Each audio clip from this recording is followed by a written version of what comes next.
শুভ নববর্ষের শুভেচ্ছা। আজকে ভাবছিলাম পহেলা বৈশাখ একটু ঘুরতে যাব, কিন্তু জয়দেবপুর রেল ক্রসিং এ 1 ঘন্টা যাবত এসে বসে আছি।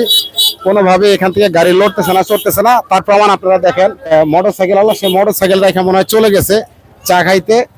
এখানে যে অটোওয়ালারা চলে গেছে, আরেকজন ভাই আছে, দুইজন বাচ্চা নিয়েও কিন্তু জ্যামে অনেক আটকে আছে। এই ভাই বাচ্চারাও প্রচুর কান্নাকাটি করতেছে। 1 ঘন্টা যাবত এই জ্যামে আটকে আছে। আমরা দেখি ভাই কি বলে। ভাই কতক্ষণ যাবত দাঁড়িয়ে আছেন?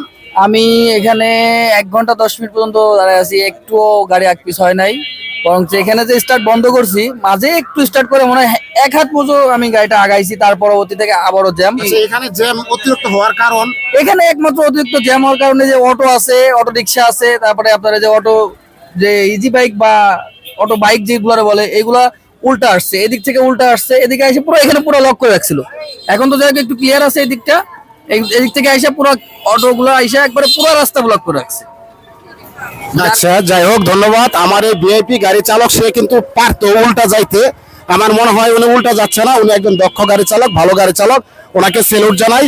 তো ওনার সামনে পতাকা আছে, ভিআইপি একটা ব্যানার আছে। উনি চাইলে বাইলট করতে পারতো, কিন্তু মনে হয় গাড়ি চালক অনেক ভালো ভাই। ভালো গাড়ি চালক ভাইকে স্বাগত জানাচ্ছি। তবে ধৈর্য ধরেন ভাই, আসলে গাড়ি চালক ভাইদের এটাই কষ্ট ভাই। এই কষ্টটাই কার কাছে বলবো ভাই, এই কষ্টটা তুলে ধরা কেউ না।